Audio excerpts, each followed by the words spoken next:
I think we are on. Hi, everyone.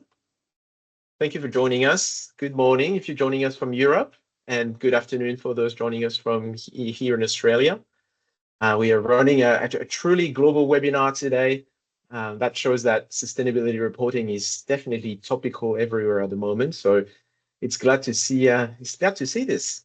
So today we're here. So we're going to talk about sustainability reporting for small businesses.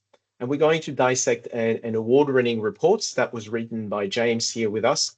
So this report was done for a manufacturing business called Postflakes. But James is going to tell us a bit more about it in a moment.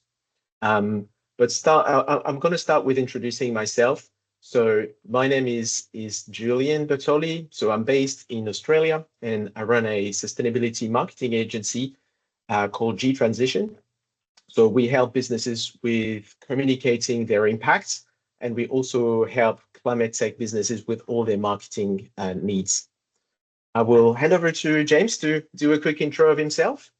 Yes, thank you very much, Julian. Yeah, good morning to everyone in Europe, and good afternoon to those in Australia. So yeah, my name's James. I'm the founder of Magnetize, and yeah, I have been within marketing and communications for 25 years, and actually throughout that whole period, I've also been a scuba diver. And when I started out, things looked like this on the left, pretty amazing. And then as the years went by, sadly, it was increasingly becoming this image on the right, and that really inspired me. I was thinking, okay, well, so I had a very kind of first-hand experience, with climate change and the environmental issues, and also wondered if I was part of the problem, with flying around the world and seeing these amazing places. So actually in 2018, I decided, okay, enough is enough. I want to be part of the solution, not be part of the problem. And so I went back to school. I went to Copenhagen Business School. I took an MBA with a focus on sustainability. And sustainability has been at the heart of everything that I've done since then.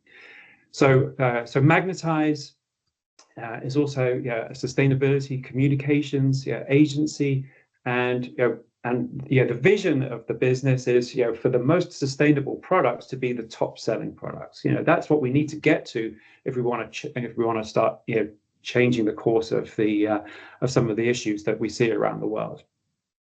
So therefore, the mission of Magnetize is to help companies turn sustainability into a competitive advantage.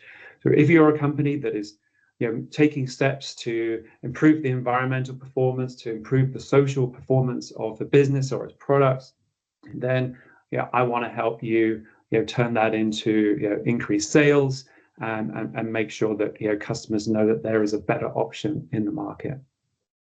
So how do we do that at Magnetize? It's through sustainability marketing and communications, both the strategy and the content. So strategy, positioning, messaging, making the best possible resonating claims and messages, while making sure that we're not getting into greenwashing territory. And that's across corporate communications and product communications. So you might have more environmentally friendly version of your product that you want to launch, or you might want to start positioning your company as doing the right thing. So I can help with both of those things, and then creating all of the materials that you'll need to take to market. But I also help companies with their core sustainability journey, with the strategy and the execution. So getting that initial plan in place, okay, what are the key issues that we need to be working on? What are the steps that we're going to take? Setting some longer term goals that we're going to be working towards. And then on the right hand side, how do we turn that into daily action? Making sure the right members of the team, the staff are involved and moving things forward. So that's in a nutshell, Magnetize. And our customers are small, medium, large size businesses. You'll see, as for large, if you're from Denmark, which is where I've been living, jeg taler også dansk. So I've been here in Denmark for a few years now, DFDS and Novozymes, will be big names that you recognize.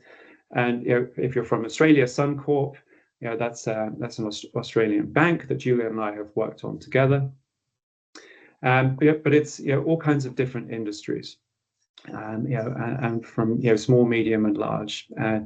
And today, you see in the bottom left-hand corner the Phosphlakes logo, and those are really the company that we want to use as a case study today. And just to introduce them very briefly, so they are a Danish supplier of pillows and duvets, and they sell internationally, yes, in Denmark, but in the Far East, across Europe, through various different retailers and distributors, and they are continuing to expand, and they're using sustainability, the work that they're doing with sustainability, as a strategic part of their brand. Even though they're still early in their journey, you can do that. And we started working together in 2021. When I helped them create their first formal sustainability strategy, and then just a few months, perhaps half a year, after that, we published their first sustainability report, and that's the report that we're going to go through today. Sustainability is now part of their daily agenda, and we've been working on all kinds of reports and other communications together. And Phosphlakes has been quite a popular example within the Danish business community, because it's a relatively small business, 35 employees, and their first report, which we made together, won an award. It was awarded one of the best sustainability reports by a small and medium-sized business by the UN Global Compact in Denmark and the Association of Danish Auditors. But it's also been used by various different business communities, business organizations, used as a case study in their communications and how they help their members learn. So that's hopefully a little intro. I think, Julian, we would like to know a little bit about our audience as well, right? Yes, for sure. No, thanks, James. I'm really excited to hear more about the reports and the Phosphlakes reports in a moment. But before we go into the details of it, we just wanted to give you a quick overview of our agenda today. So yes, we're going to go through the report, but we also want to go through the why reporting, the when, the what goes into the report, and how we get to do it. Specifically, again, for small and medium-sized businesses, we're not looking at mandatory reporting here, but more for the smaller end of town. So yes, we would definitely like to know a bit more about who is in the room and where you are at in your sustainability reporting process. So I've got just a couple of questions for you, so we have a bit of an idea. So I'm going to launch the first one now. I'd like to know when the audience here is planning to release your first sustainability report. Is it within the next 6 months? Is it 6 to 12 months? Is it 12 plus months? Or have you already released the first one? So I'll give you a couple of minutes to do that. Currently looking at about next 6 months and 6 to 12 months. We're gonna wait a little bit more to see if anyone else wants to give us a bit of an answer. Okay, so while we gather some responses, I've got another one for you. I'd like to hear what are your main drivers behind reporting. So I've got a few options there, from raising finance to appealing to customers and prospects, attracting and retaining employees, regulatory compliance, and so on. So just a few reasons that might prompt your will to create a report.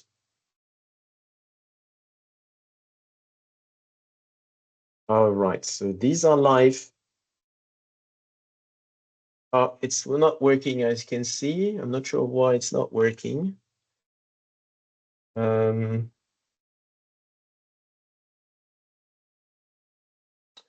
Okay. Okay, something is going on.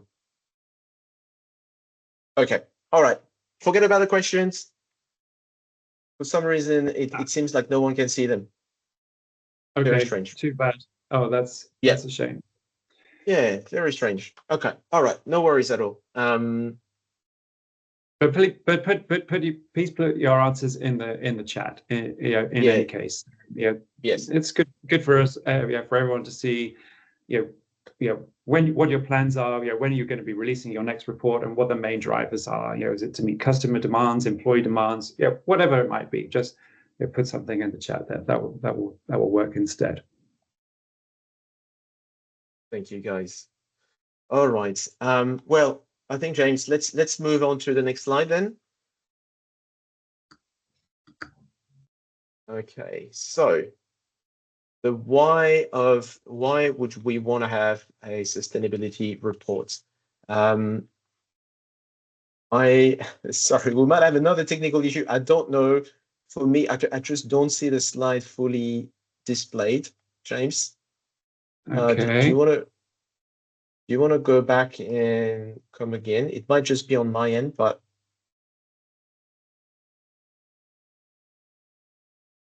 okay, yeah, I can see this one. Should come back one slide. Okay, yeah, it's working now. Okay, all right, we're gonna get there. So, why do we want to make a sustainability report? So of course, as an SMB, we usually we don't need to report. There is no mandatory requirements to do so. And even in Australia, for example, we're just getting started with mandatory reporting for the larger organizations. But even as an SMB, you might be working with larger organizations that do need to report, and you might be part of their value chain. If that's the case, then you will probably be asked to provide information to help them with their own reporting. So getting a report together is already putting you ahead of the competition because you're already able to provide that information that is going to be required by your customers. And if you don't have that information, if you don't have your ducks in a row, that means maybe your customers will go elsewhere to find what they need. So getting that handy is going to be helpful for your customers. You might also be trying to raise money or apply to grants, and if that's the case, then you might know that there's more and more requirements to there's more and more requirements to provide sustainability credentials to get access to those to those investments. A lot of investors are also trying to green their portfolio, so they will be looking at investments that bring that extra element of sustainability. So that's potentially another reason why you would want to have a report like this. Something that is also important is attracting and retaining employees. So this becomes more and more true, especially with the younger generation. People want to work with companies that that are responsible, or that take their responsibility seriously, and their impact, the environmental and social impacts. So when you write a report, you can give that information to those potential employees, which will help you attract the right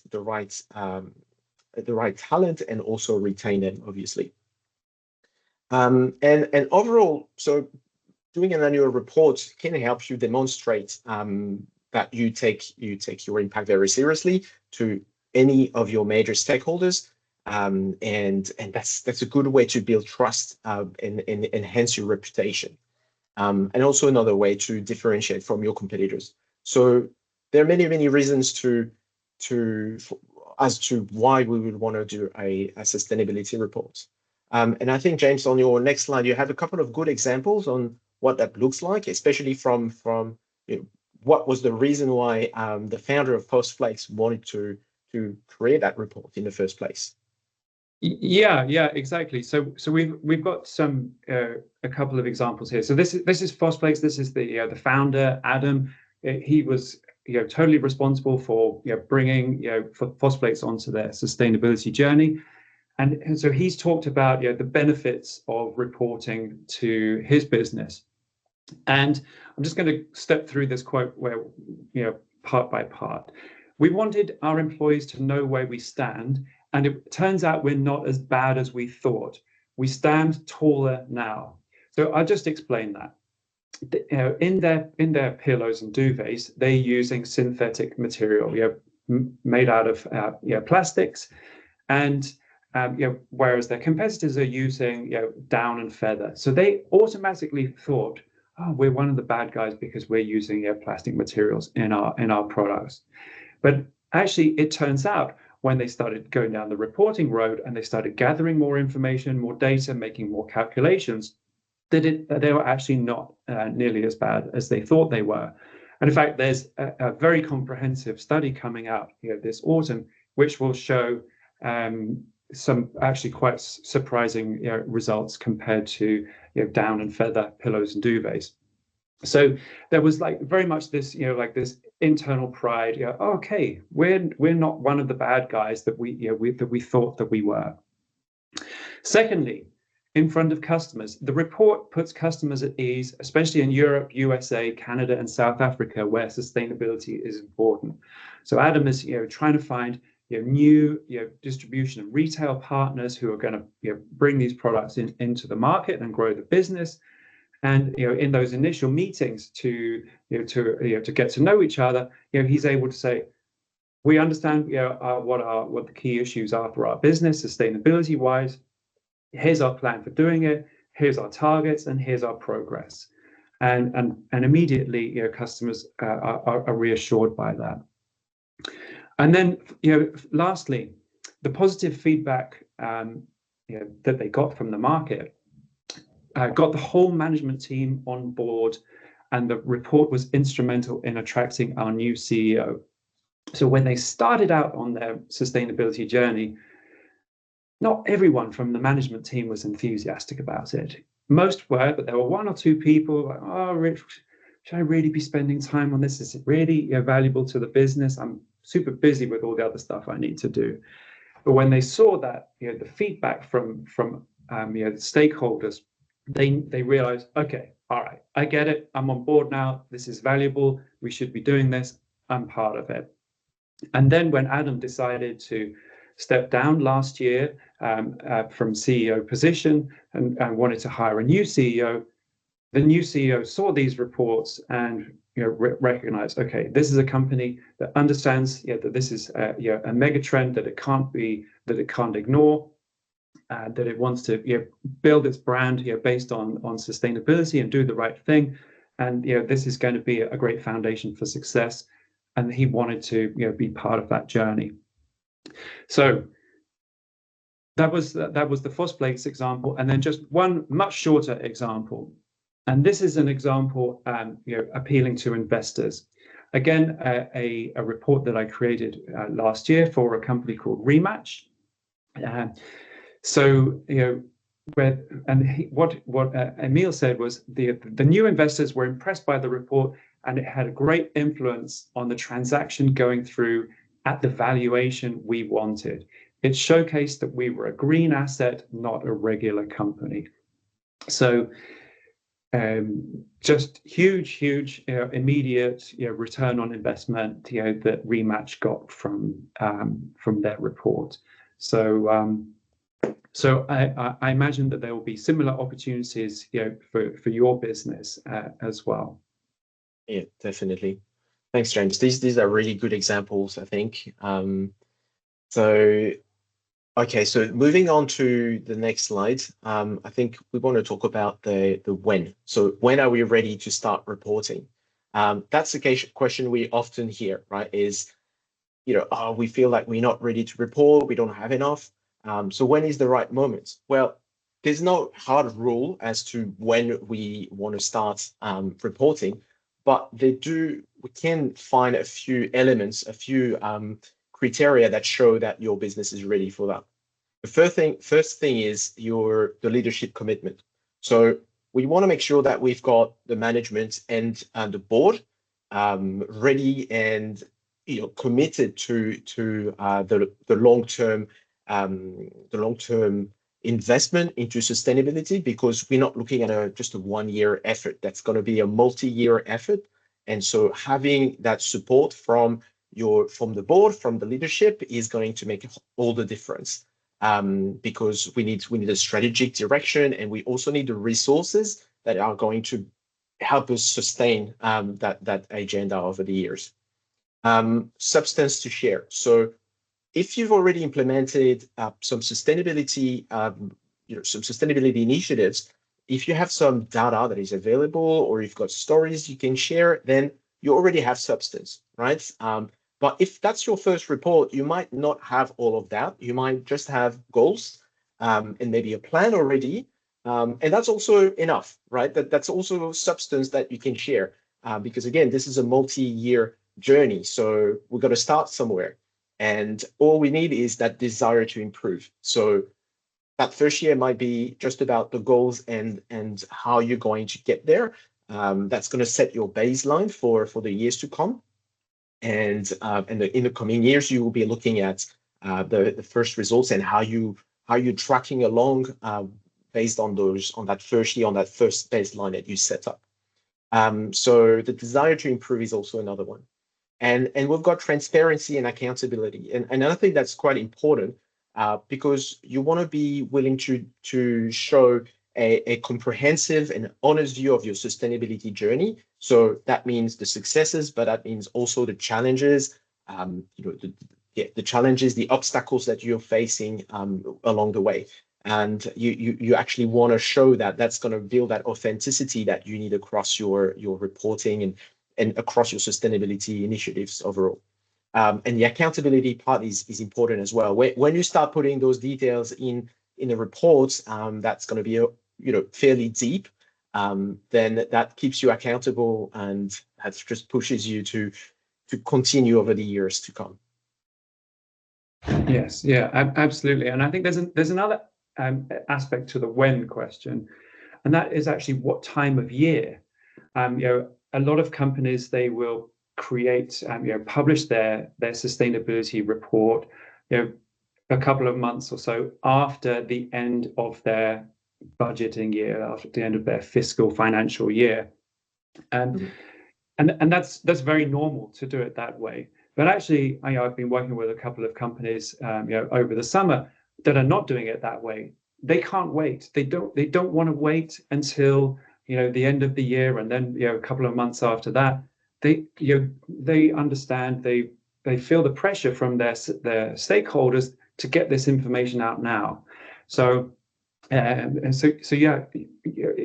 don't need to, if you're mandatory reporting, then it probably makes sense to line up with your financial year. But if you're reporting on a voluntary basis, which is most of the companies here in this room, then you can create this thing and publish it whenever you like.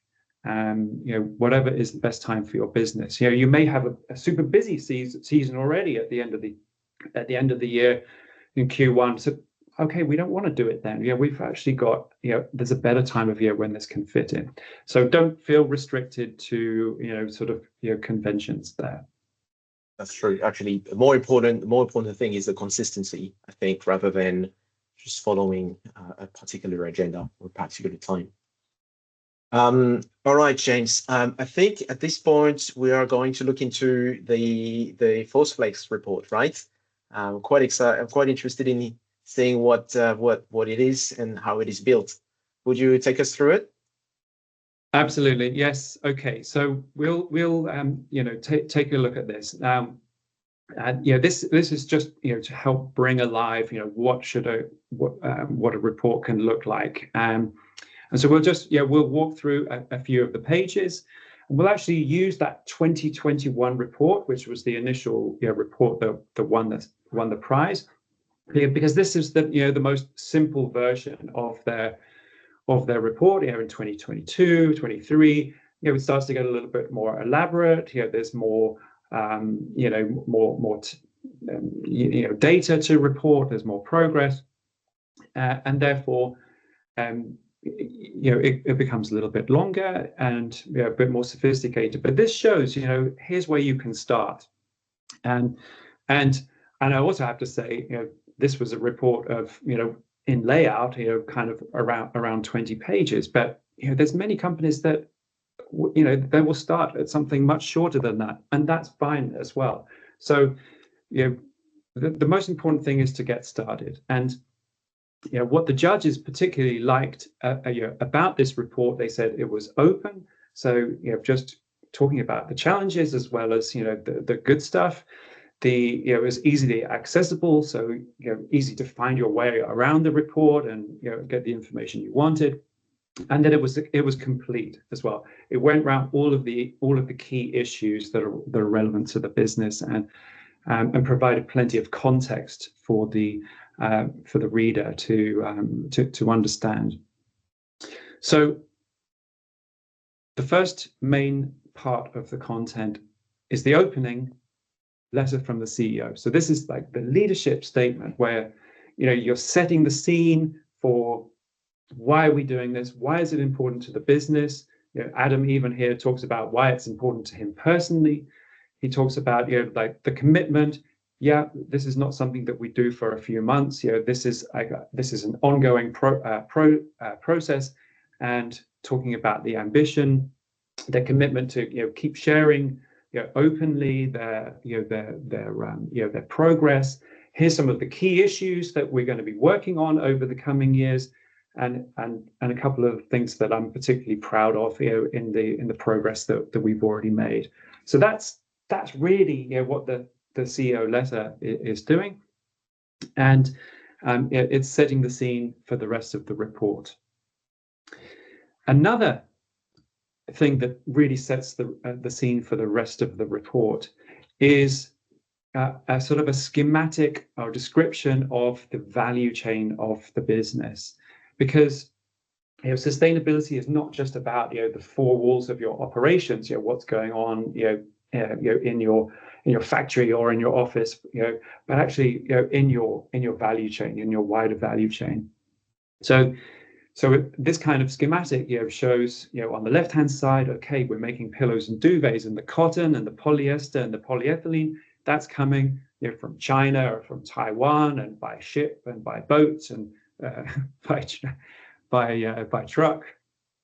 And then we make the pillows and duvets. Those are manufactured in Denmark, and then they are transported out by road and sea to consumers and retailers and distributors in Europe and beyond. So just a very, very simple overview so people can start to think, oh yeah, okay, well, how are things in China? Like cotton growing in China. I mean, is that are they using pesticides, or what are the labor conditions like out there?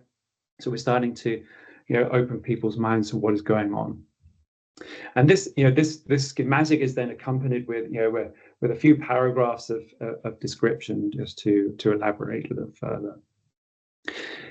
The next part is what is known as the materiality assessment. You also hear the term double materiality assessment, but basically, and not every company has been through a formal process. This particular process called a materiality assessment. But the idea of this process is to get all of the main issues on the table, all of the environmental issues, the social issues that could be impacting the business, and prioritize them. And we prioritize them on the y-axis, the vertical axis, according to the expectations of stakeholders.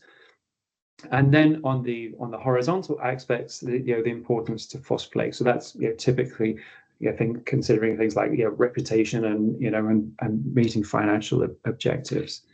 So we score all of the different issues and plot them in this chart. And then the issues at the top right-hand corner, these are the priority issues that the program is going to address. And in the bottom left-hand corner, these are the issues that we're not really going to be paying much attention to because they are low priority for us. So that's that's certainly well worth including. And typically you would also include a description of the process that you've gone through to create that materiality assessment as well. And that the purpose then is just to provide a full transparency. This is really the name of the game with sustainability reporting is transparency. And that's why it's, this is not a marketing document. It is, whereas marketing is look at the shiny stuff over here and don't look at what's going on in the corner over there. This is about transparency. It's about building trust. It's a different type of communication. So based on that materiality assessment, then Phosphoflakes has this program. It has like 4 different tracks to its program. So it has product sustainability, and that's because the product is actually where the biggest footprint of the business lies. So they want to create better performing products and packaging, and perhaps even rethinking some of their business models. Then they want to have low impact operations. So that's very much, like their factory in Denmark. So we're talking about energy efficiency and reducing water use and minimizing waste and those kind of issues. Responsible conduct, then that's looking outside. That's looking into the value chain, in particular the supply chain, and making, and trying to shine the light on down into their supply chain. How are those working conditions? How can we validate that those workers are being paid well, being treated well? The cotton, how is that being grown? Is it organically or conventionally or what? And then attractive workplace. That's again back inside the business. That's about how we're treating our employees and the steps that we want to take to make it a really great place to work. So those are the 4 tracks of their program. And then in the pages that follow, each of these 4 tracks has its own section.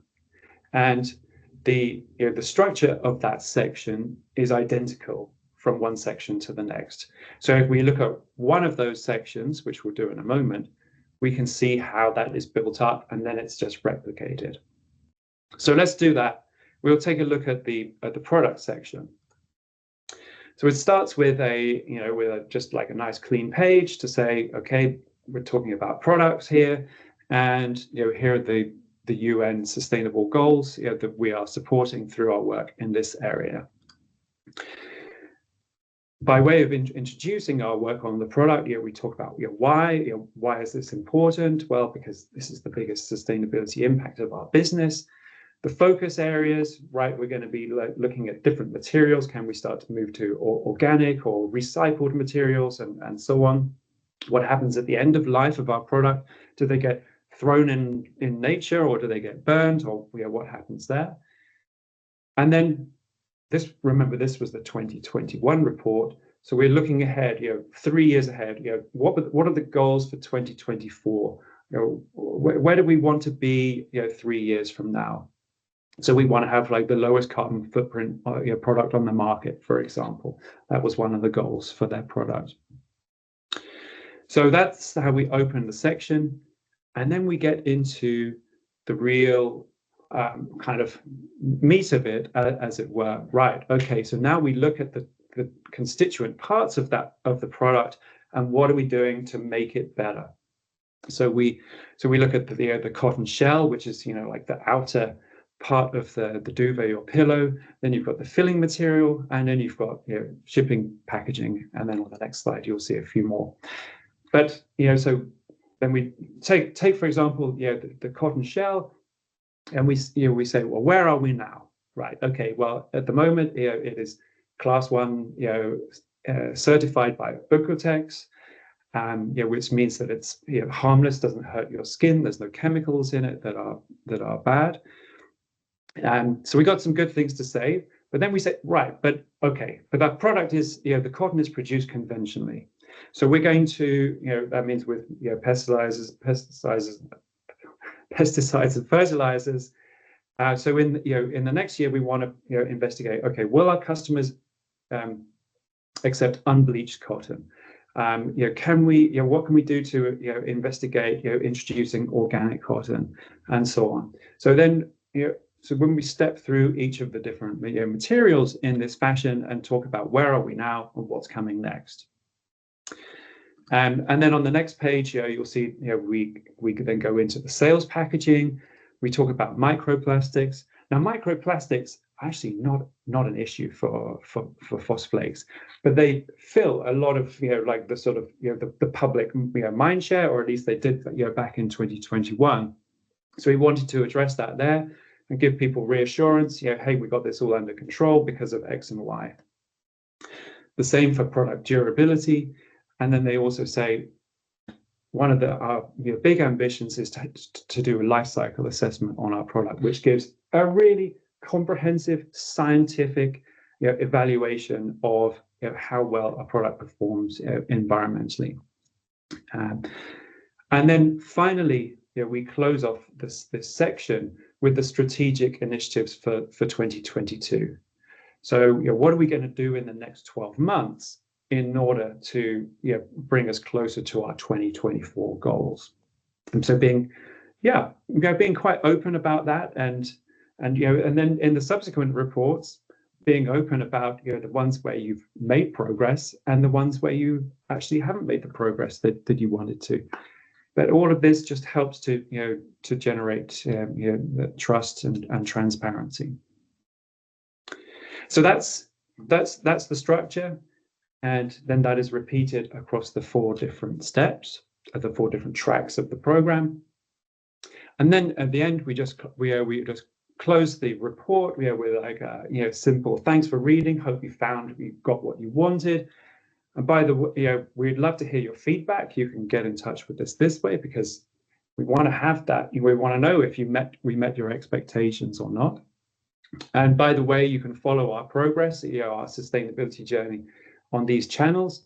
And actually, because between reports, Phospholates creates like a half-yearly update, not a full report, nothing like it. Like an email and a social post and a couple of slides just to say here's the progress we've made in the first 6 months of the year, just to keep that dialogue going and remind people that we're working on this. Great. Thanks, James. That's great. Thank you for taking us through the report. Really like the clarity and the simplicity of the format that you have chosen.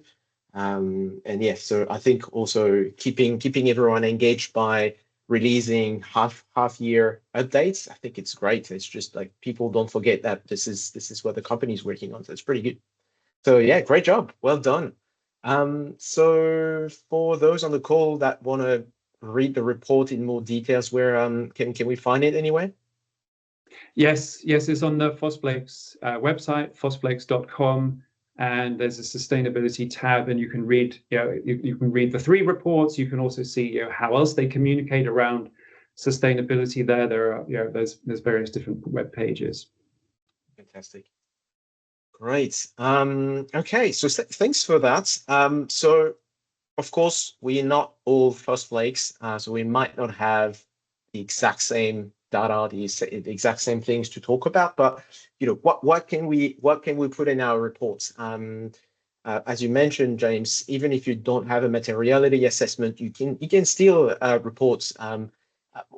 What you can report is really going to be driven by the data available to you. So what is readily available today, or what can you start collecting for the years to come? Another element that is very important is to think about the stakeholder expectations. I think what you described in the report about microplastic is a very good illustration of this. So Phospholates knows that their customers want to hear about microplastics, even if it's not something that the company is directly responsible for or impacted, but you still address it in the report. So I think that shows that they know what the expectations are coming from their stakeholders.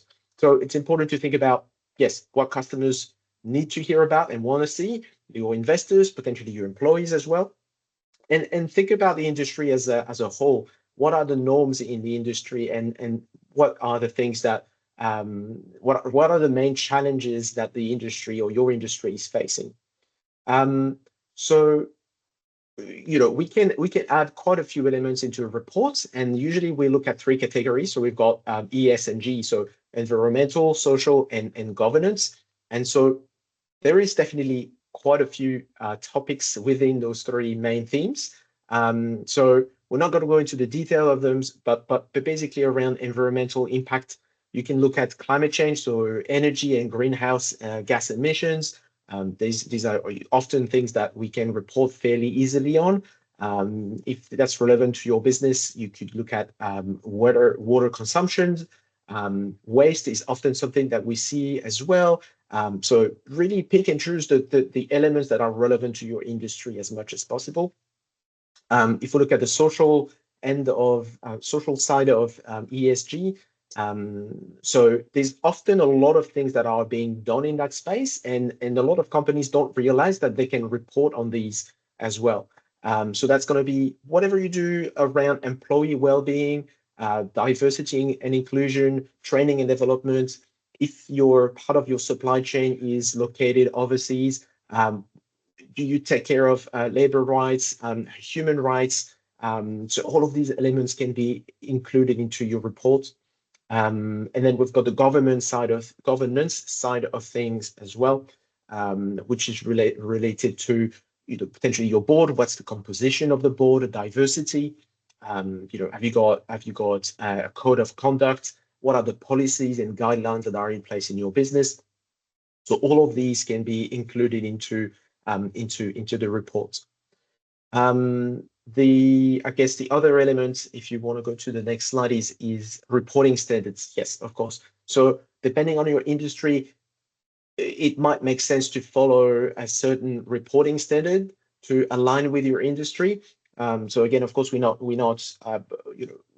as an SMB, we don't need to report from a mandate, like it's not mandatory to report, but if you follow what your industry is doing, this is quite relevant to follow the same sort of reporting standards.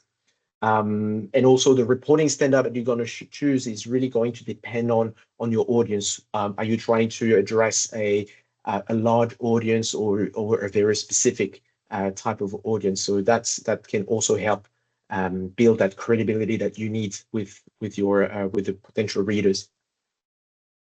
Can I just say a little word about numbers, because you've talked about yes, metrics, of course. and I think it's important to say in Phosplate's first report, there were very, very few numbers. I mean, we've just walked through the product section, and I don't think there were any numbers there. It was all a description of where we are and what we're going to do. In the next section, which was around the operations, like their factory, then there were a few numbers. They can figure out, find out how much electricity they've used, how much water, and they estimated the amount of waste that they had from production. So they were starting to introduce some numbers there. But they actually, in their first report, they didn't even they didn't translate those numbers into greenhouse gas emissions. But that came in the second and third reports. They started to introduce more metrics, more numbers, more calculations. So this is a report that evolves as you evolve in your maturity in your sustainability journey. So you absolutely don't have to wait till everything is looking amazing and you've got something really super cool that you want to share. No. Yes, that's for sure, and that keeps the motivation going as well. Because if you wait to have everything ready, that's going to potentially take a long time, and you want to make sure that you have that that interest building in the organization as well internally. Yeah, exactly. I mean, if we waited till everything was perfect, then we'd be waiting an extremely long time. Of course. So everyone understands that companies are playing catch up in this area. It's new. It's new, and we're behind the curve. And that's of course why we got these issues in the world that we see. So you don't try and make out that everything is amazing, and definitely don't wait till everything is amazing, because that will take many years. Absolutely. All right. So now that we've looked at what goes into the report, shall we have a quick look at how we're going to present that information? Yeah, yes. Actually, this is a really good point, because I think a lot of companies, they will spend a lot of effort to gather all of the information together, but it's definitely worth spending a little bit of extra effort to make sure this looks good. Yeah, it's not a marketing document, but it is a branding document. This is a branded document that can improve the reputation of your business. If it's done the right way, and you stick to the principles of transparency and completeness and so on, you will experience an improvement in your brand and the way you are perceived by your stakeholders. So that means, you're going to think about the style. Fosflakes has got quite a simple, clean, Nordic, minimal style. Not everyone has got that style.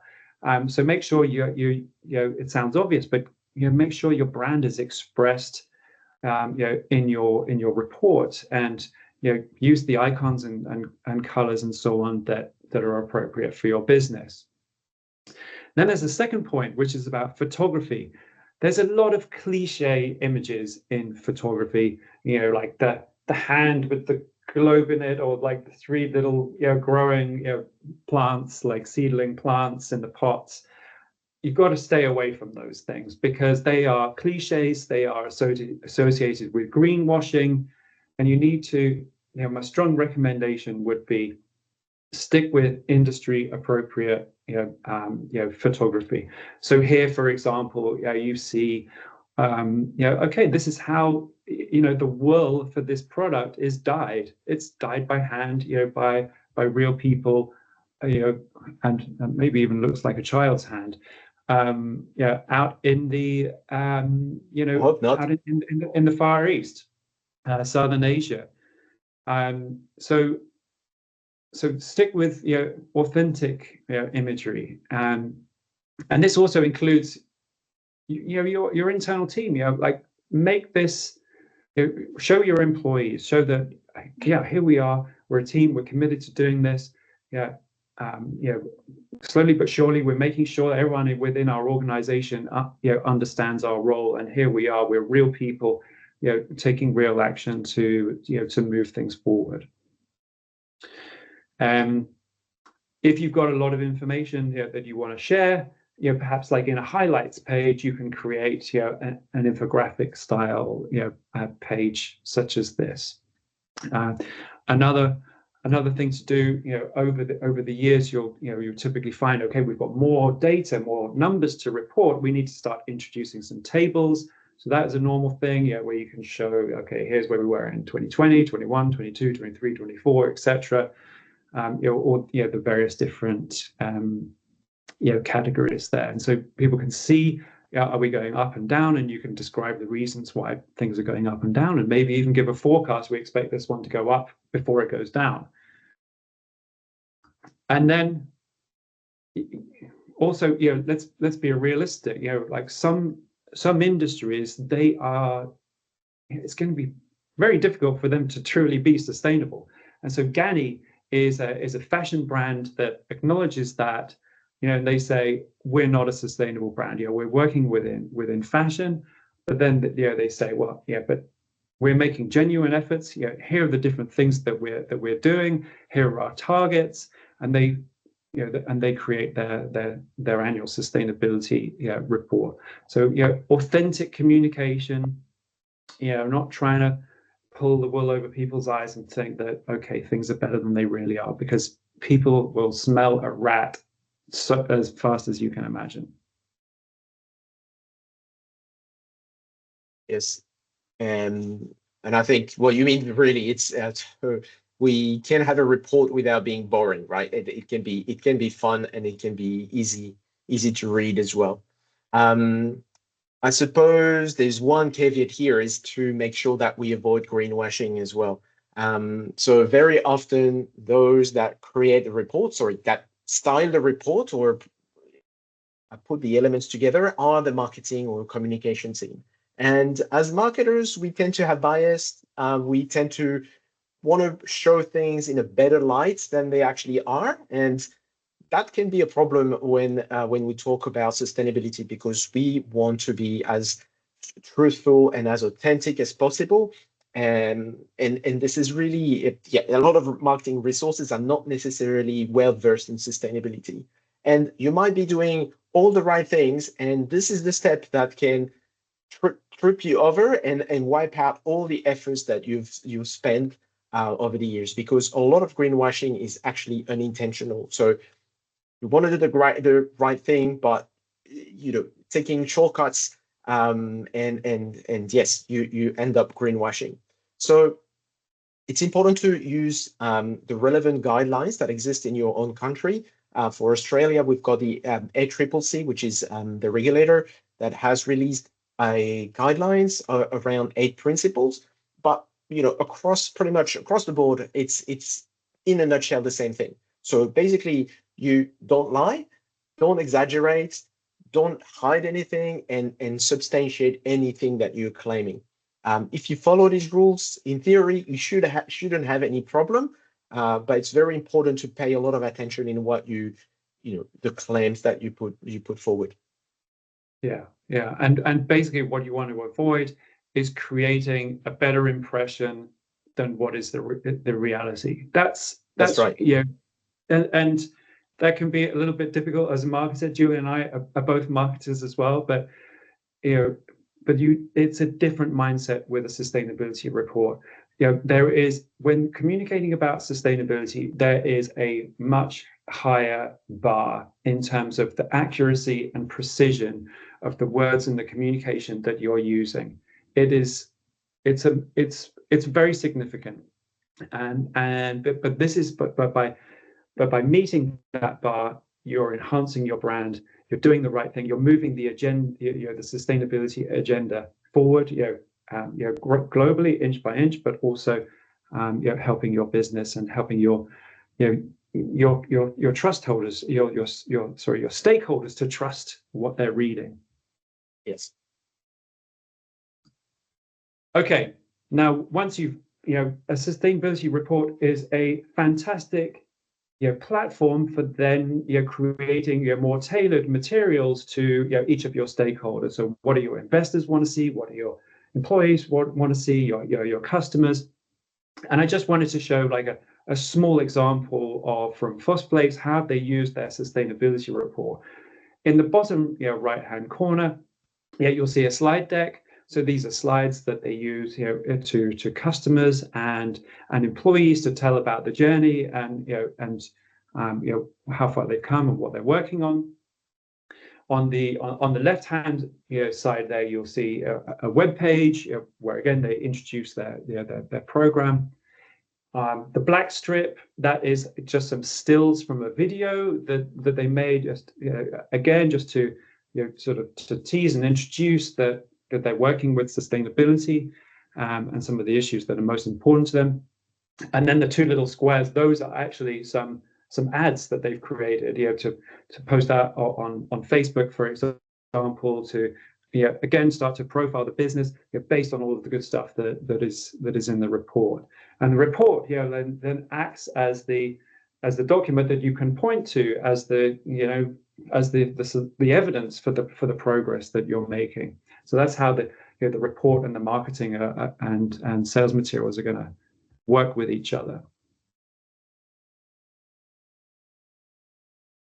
So I think we're getting very close to the end and also getting out of time. But I think we just should have a word about process, because if you're going to do this, how long is it going to take? Who needs to be involved? So, okay, how long is it going to take? Well, I've been involved with sustainability reports that have done in as fast as 2 weeks, and perhaps also taken as much as 4 months. So there's an element of, well, how fast do you need to go? Do you need to get some information out really, really fast, or is your timetable? We can fit this in around the other things that we're doing in the business. and how how much have we got to report on. So but first step is planning, and so then you're going to have a project manager, that you'll have a project sponsor who is typically somebody who's on the C level of the organization, and then I'm working with with my customers to help create that really great plan so that we've got a smooth process going forward.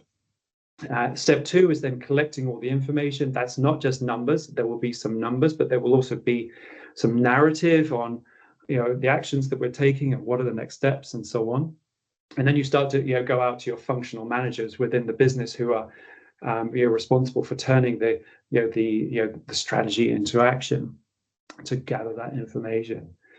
Step three then is analyzing and drafting the report. That's where someone like me is going to come in and crunch all of this together into some some text and some charts and some diagrams and so on, and then you're going to go ahead and review that and approve it, and perhaps that and all the people within the organization who've been involved are going to want to check that what is in the report is accurate and reflects reality.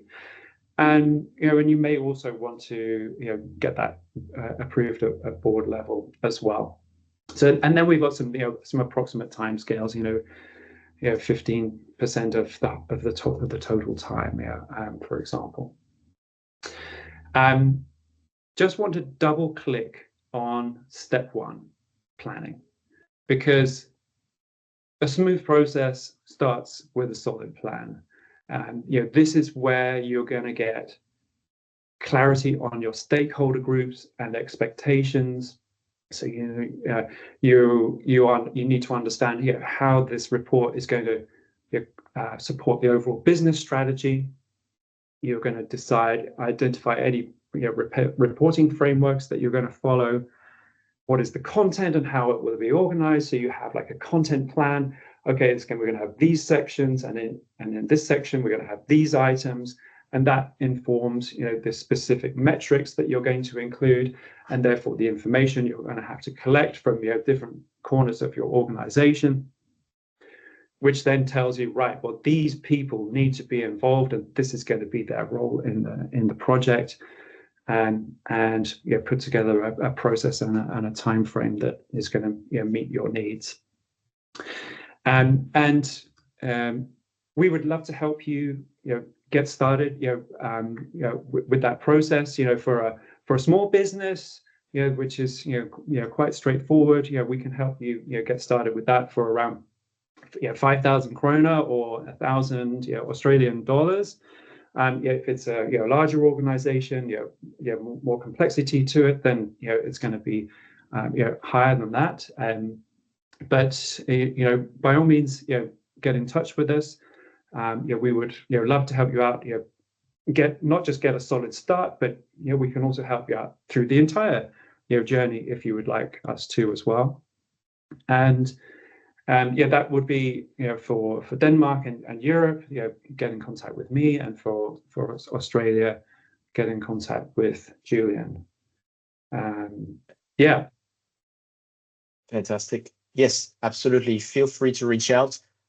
We are almost right on the dot now. So I've seen a few questions on the chat. Sorry, we don't have the time to go through them, but we can do that offline. That's not a problem. So I think we can wrap up. Thank you very much, everyone, for joining us. I really hope that it was useful, and then you got something out of it. If there is any other question that you want answers to, feel free to send us an email, contact us, and it will be with pleasure that we would answer those questions. So everyone, have a great day or a great evening, and we'll see you soon, I hope. Thank you very much. Thank you very much. Bye-bye. Goodbye.